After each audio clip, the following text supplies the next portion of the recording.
Alors, on reprend Bezrat Hashem dans le Pardes et on était à Ohel Moed. Alors, Ohel Moed, évidemment, c'est un terme qui revient souvent et qu'il va falloir analyser aujourd'hui. Donc, Ohel, littéralement, c'est une tente. Très bien. Maintenant, Moed, c'est pas facile à traduire. Alors, on sait de quoi il s'agit. Il s'agit de la... Alors, en général, c'est traduit par la tente d'assignation. Il faut comprendre pourquoi est-ce qu'on a traduit ça par la tente d'assignation. Et qui était le lieu de rencontre entre Moshe et la Shekhinah. Et il y a eu dans l'histoire du désert un changement avant et après la faute du veau d'or. Puisqu'après la faute du veau d'or, la tente d'assignation, elle a été déplacée à l'extérieur du camp. Et donc, effectivement, c'était plus en permanence, mais Moshe pouvait parler à Dieu uniquement à des périodes particulières. Alors, on va essayer de voir ça doucement, Bezrat Hashem. Alors, Ohel Moed, normalement, Ishrina Malchut.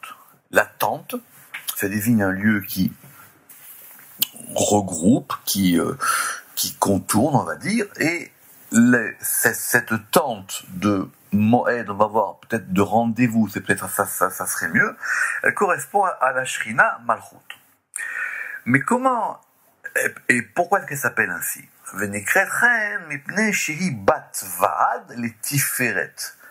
Parce que c'est le lieu de rencontre de Tiferet ou Moed Shelo.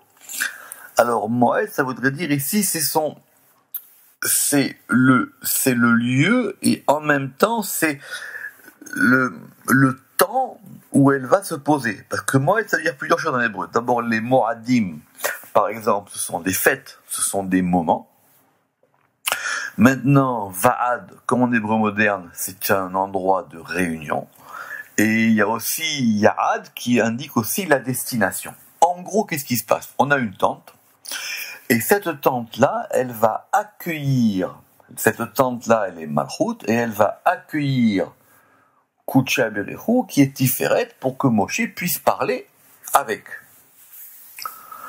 Donc cette tente, c'est le lieu qui va permettre à autrement dit, cette tente, c'est la réception, et c'est le lieu qui va permettre à Tiferet de venir résider dans le camp d'Israël.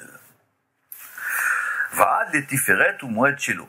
Et d'ailleurs, c'est comme ça que le Targum l'a traduit, et que le Targum a traduit Ohel Moed en disant Mishkan Zimna, c'est-à-dire c'est temporaire.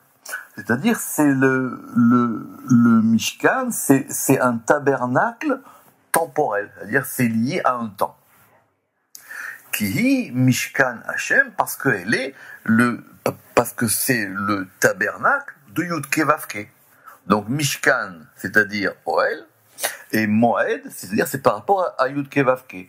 Autrement dit, c'est un lieu de rendez-vous, mais c'est pas un lieu de rendez-vous simplement entre Moshe et Dieu, c'est un lieu qui va permettre à Tiferet de pouvoir résider par l'intermédiaire de la tente qui est la Shrina dans le camp d'Israël. Et par exemple, pour cerner cette étymologie de Moed, on a un verset qui dit Veno'ati lechasham, c'est-à-dire je te donnerai rendez-vous, je serai là-bas avec toi. Donc c'est pour ça que cette traduction d'assignation, elle n'est pas mauvaise, bien que la notion d'assignation, c'est un peu comme un ordre, j'assigne. Alors c'est un lieu de rencontre, peut-être c'est mieux, ça serait la tente de rendez-vous. Et donc, Ve'atiferet Shaya Medaber im Moshe betoch Ohel, et donc c'était le lieu où Tiferet parlait avec Moshe depuis et à l'intérieur de cette tente, panim el panim, face à face. Donc c'est un peu l'intermédiaire, c'est le lieu de rencontre entre les deux. Alors maintenant, c'est pas la Malchut tout le temps qui a cet aspect de pouvoir accueillir Tiferet. Donc il faut qu'elle soit dans certaines dispositions, il faut qu'elle soit organisée d'une certaine manière. Et donc, c'est la malchoute, la Shekhinah, quand elle est complètement parée de toutes ses parures, pour qu'elle puisse recevoir son époux, c'est-à-dire les faces du roi. Les kabel pene ameler achatan. Vezé les shono bazoar, et c'est comme ça que c'est expliqué dans le Zohar, dans Parashat Balak. Parce que là-bas, on a un verset qui dit Vaikra el Moshe me'oel moed, que Dieu a appelé Moshe depuis le Oel Moed. C'est le lieu duquel il lui parle, mais c'est le lieu dans lequel ils vont avoir rendez-vous. Donc c'est l'endroit d'accueil. Alors, me'oel moed, qu'est-ce qu'il dit le Zohar? Me'echala kadisha, depuis le palais saint. Mais Echala Metakna, depuis le palais qui est arrangé. Parce que pour pouvoir être ce lieu d'accueil et de rendez-vous, il faut que ce lieu ait certaines conditions. Donc la Shrina, elle n'a pas tout le temps cette possibilité-là. C'est donc quand elle est arrangée. C'est comme ça que le Ramak y comprend du Zohar. Mais Echala Yekara, depuis ce palais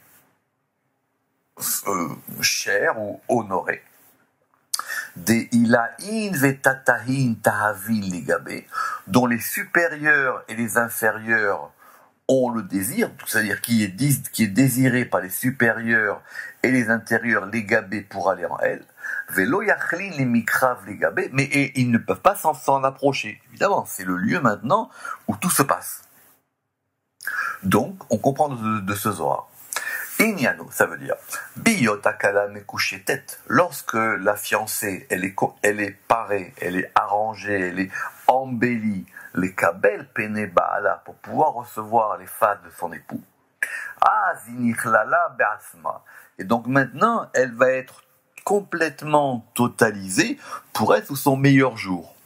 Et c'est ça à quoi correspond le verset du Cantique des Cantiques qui dit Hal tironi shani shechachoret.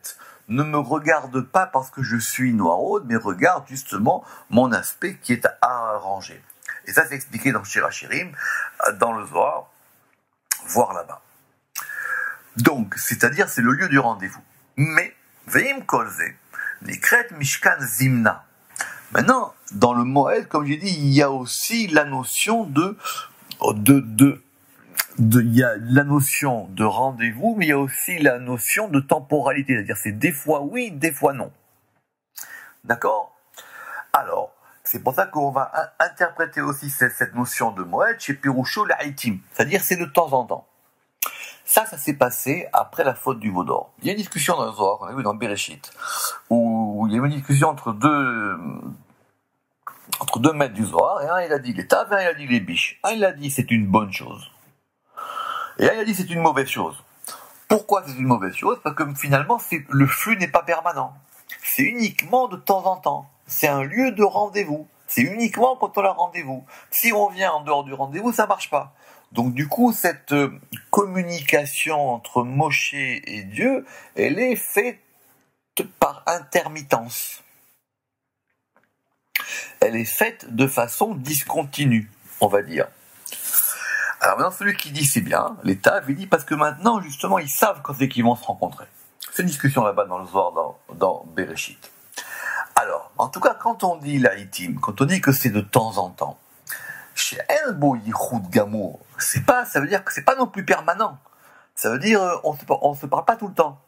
On se parle uniquement quand la connexion peut se faire. Maintenant, qu'est-ce qui a marqué là-bas?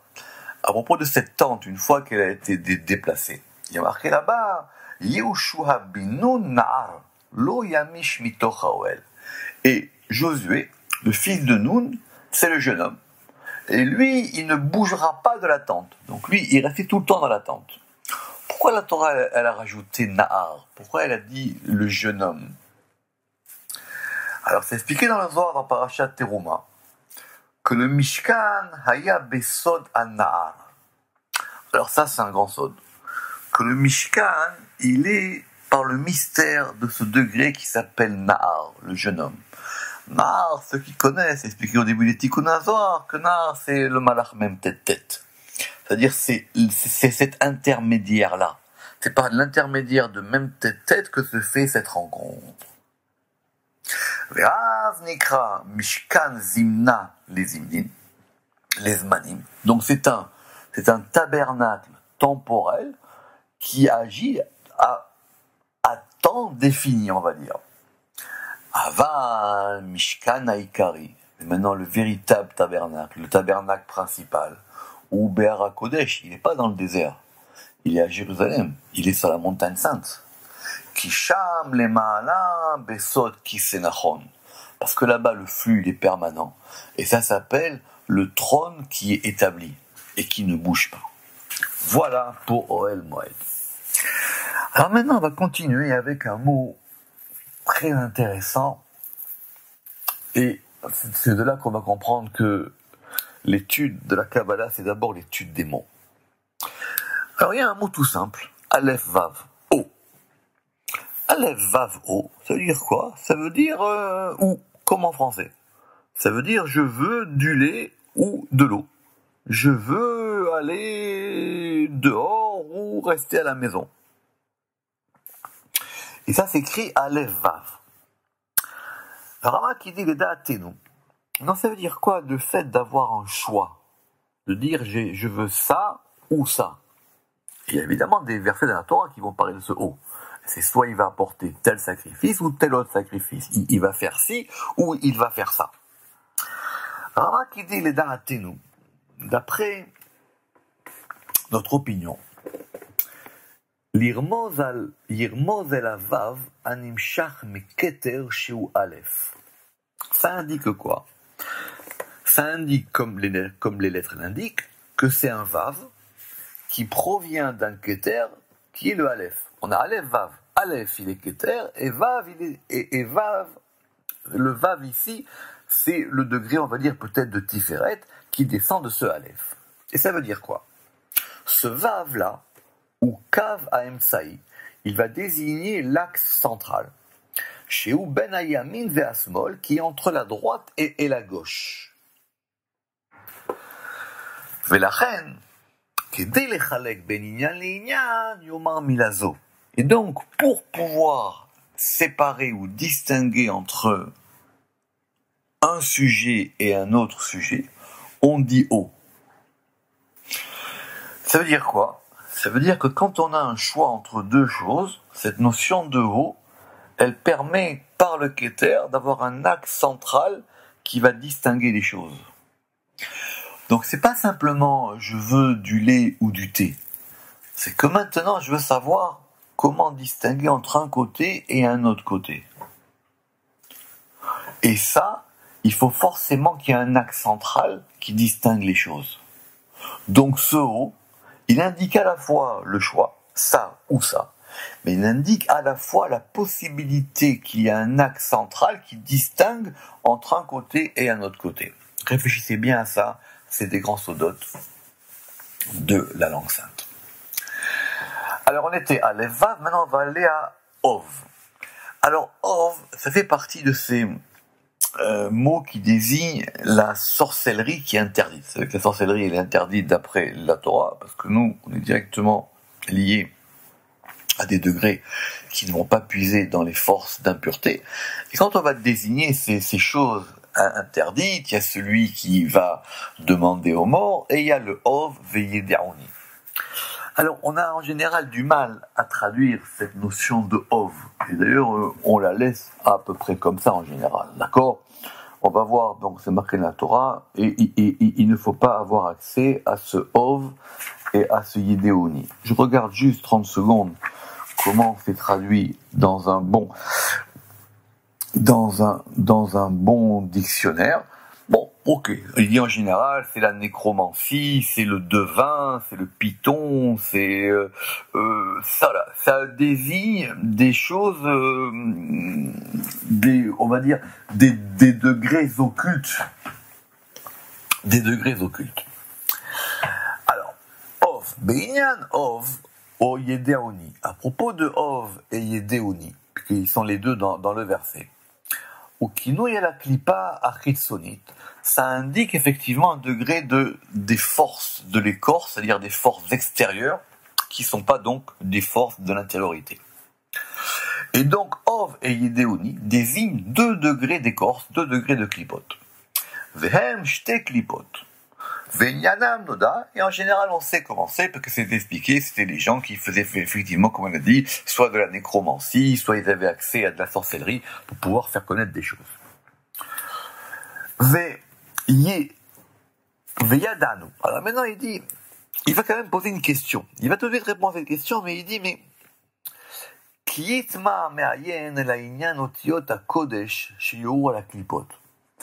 puisque l'hébreu est une langue sainte, on vient de le voir, puisque les mots sont liés à des secrets, puisque les lettres elles-mêmes sont liées à des secrets, comment est-ce qu'une langue sainte comme l'hébreu, elle va pouvoir indiquer des degrés d'impureté et des degrés d'écorce extérieure?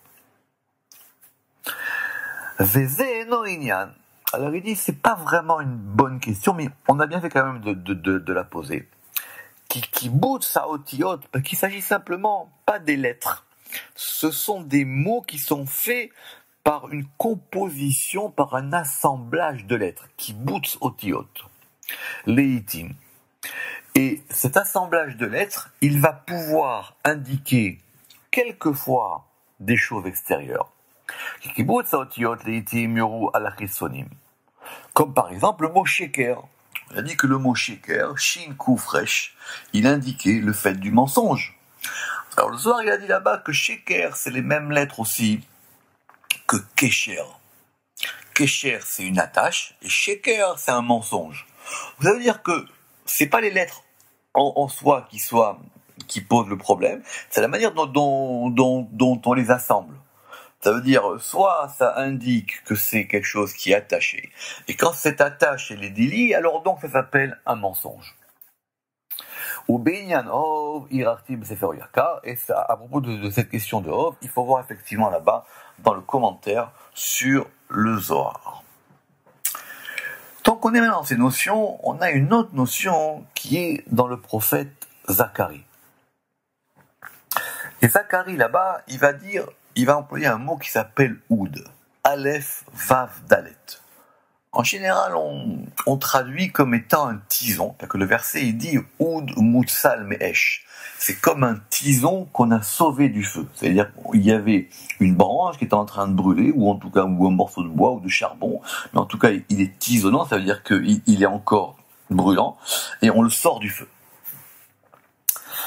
Alors il dit que toutes les expressions qui sont dans ce sens-là, ou kino yela yotse mikoach hadin, ça indique quelque chose qui était sauvé, que c'était dans le feu, donc c'était dans les forces de la rigueur, et ça a été sauvé du feu de la rigueur et du statut de la rigueur. Ve'anitzul meisho umidino yikra oud, et ça s'appelle oud. C'est-à-dire quand quelque chose était vraiment dans le côté des forces de la rigueur, de la chaleur, du feu, etc., et que ça a été sauvé, ça s'appelle oud. Intéressant. C'est-à-dire c'est un peu c'est un survivant ou c'est un degré qui a été sauvé. Et on pourrait peut-être dire aussi que ça désigne la malchout, parce que la malchout elle s'appelle aussi Ed.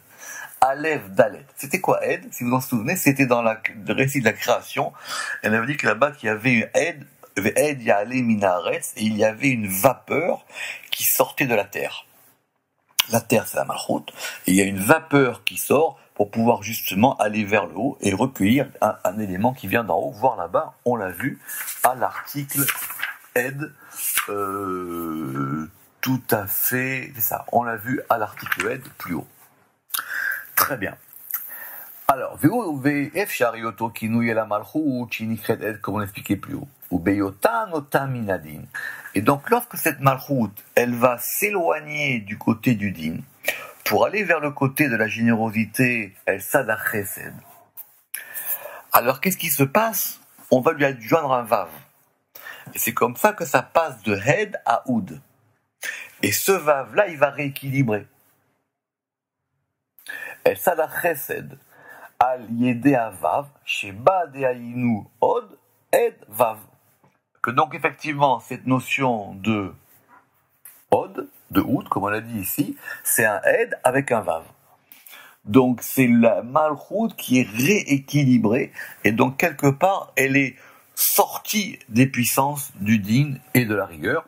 Et c'est pour ça qu'on a dit Od, Oud, Moutsal, c'est un tison qui a été sauvé. Alors, on continue, on était Aleph, Vav, Dalet, Oud, maintenant on va passer à Iva. Aleph, Vav, He. Iva, en général, ça indique le désir. Mais ici, c'est le désir qui est lié au temple, qui est marqué Iva, les Moshavlo. C'est un désir pour son lieu d'habitation. Iva, les Moshavlo, c'est dans les psaumes 132, 13. Alors, on a expliqué dans les Tikkunim, d'Azoa, qui Yichud Aleph. Encore une fois, il faut voir les mots, que c'est l'union du Aleph, qui est Keter, avec Tiferet et Malchut, qui s'appelle Vavé. Donc on a une union de Vavé, qui est Tiferet et Malchut, qui va être maintenant unie à Aleph. C'est ça le Iva. Ve'ena mikra yotse minyano. Et de toutes les manières, ça c'est un principe important. Quoi qu'il arrive, le verset il sortira jamais de son sens obvi, de son sens pshat, de son sens littéral. Donc, ça indique quoi par rapport au verset lui-même?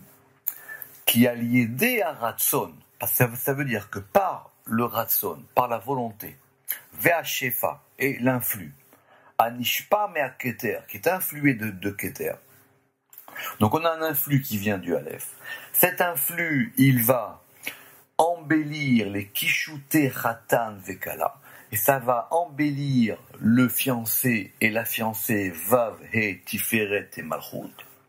Ve'em mitavim zelazé. Et donc il va y avoir maintenant un désir de l'un vers l'autre. Comme si effectivement le désir venait d'une union Aleph, Vavke. Et ça, il va les Moshavlo. Et évidemment, ce désir de l'union de Tiferet et Malchut, elle se fait par rapport au temple. Et donc maintenant qu'une fois qu'on a ce principe, on va pouvoir effectivement l'accorder ou le décliner par rapport à d'autres degrés. On va terminer, tant qu'on est dans Aleph Vav He, on va terminer avec quelque chose qui apparemment a l'air un peu drôle, on va dire, c'est une oie. En fin de compte, c'est pas une oie, c'est une oie au masculin, c'est Avaz. Alors, pourquoi est-ce qu'on ramène Avaz? Parce que le Ramak il dit Matsanu le'echad miname farshim. Parce qu'on a trouvé qu'un des commentateurs, qu'évidemment le Ramak ne cite pas, parce qu'il ne le fait pas toujours, chez Piresh qui a Avaz ou Bachochma, que une oie, cet animal l'oie, c'est lié à Chochma. Et on trouve une preuve de ça dans l'Agmara. C'est dans l'Agmara au début de Brachot, on va parler des rêves. Et à un moment là-bas, il y a marqué, en 57, Aroe Avaz Bachalom, celui qui voit une oie quand il rêve. Yitzpe la Chochma, il faut qu'il attende, ou il faut que. C'est-à-dire que il y a de la sagesse qui va lui arriver. Ou plutôt qu'il espère en la sagesse, en tout cas, il y a quelque chose de sage qui va lui arriver, donc c'est un bon rêve. Mais c'est lié à Chochma. Donc il a dit, si c'est comme ça, Avaz, ça indique la Chochma. Pourquoi?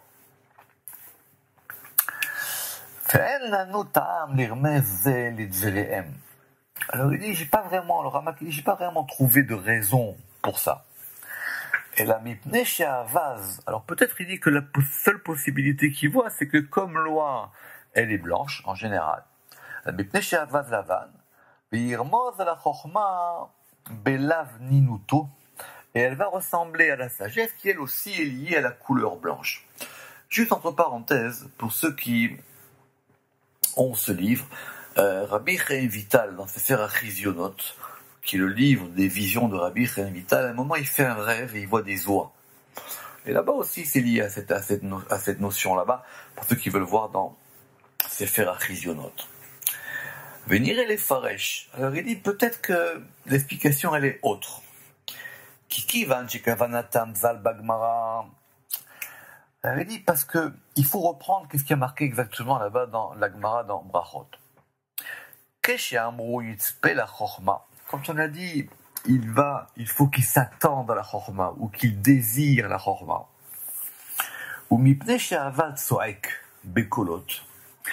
Il dit parce qu'une oie ça crie, ça pousse des cris. Et il y a une différence entre un kol et un dibour. Alors kol en général c'est traduit comme étant une voix, mais en fin de compte c'est un son. Et il y a la voix, et il y a le dibour, et il y a la parole. C'est expliqué dans Sefer Yetzira, Ruach Kol Vedibour. En fin de compte c'est Kol Ruach Vedibour, mais en tout cas on va dire que c'est comme ça. Il y a d'abord un souffle. C'est comme ça qu'on explique l'émission de la parole. Il y a un souffle. Ce souffle qui provient, on va dire, des poumons, quand il va monter au niveau de la gorge, il va se transformer dans une voix. Ça fait un son. En fin de compte, une voix, c'est un son inarticulé.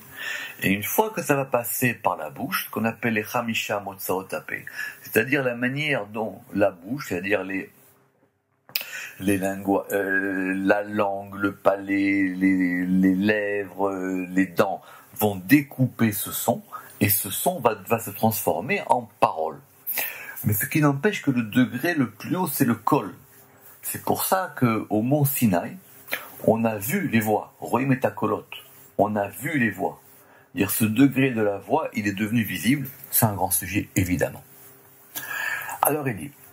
Donc il dit, c'est peut-être possible qu'on comprenne la Gemara de cette manière-là. Ou mipne. She'ava so'eg bekolot. Parce que cette oie, elle crie avec des sons, des voix.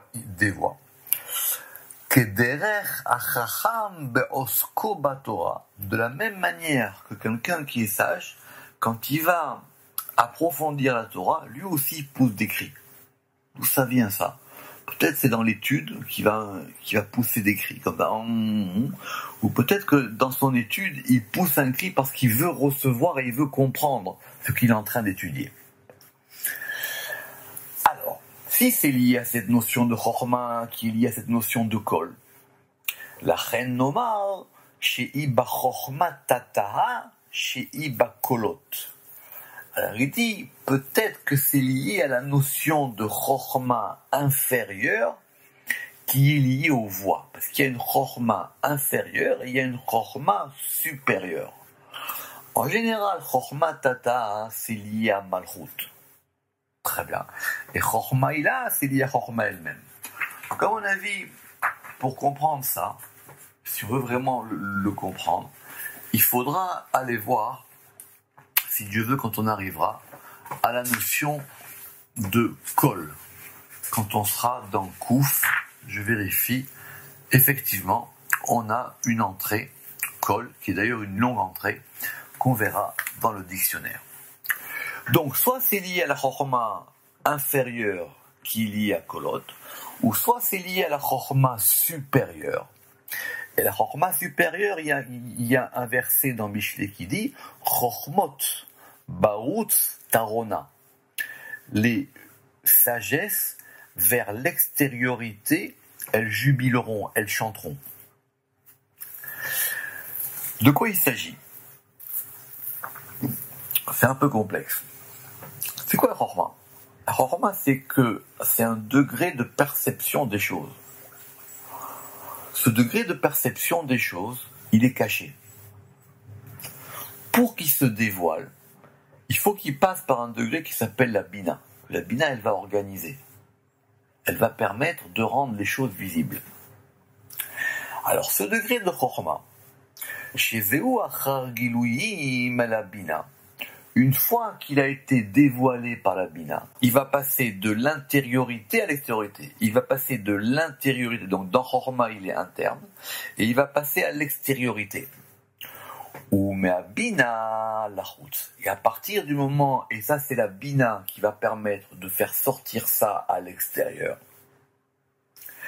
Et là-bas, à propos de la bina, on a dit, barechovot titen kola, dans les dans les rues, c'est-à-dire à l'extérieur, Titen Kola, elle donnera sa voix, elle poussera sa voix. C'est-à-dire que maintenant, ça va être, on va l'entendre.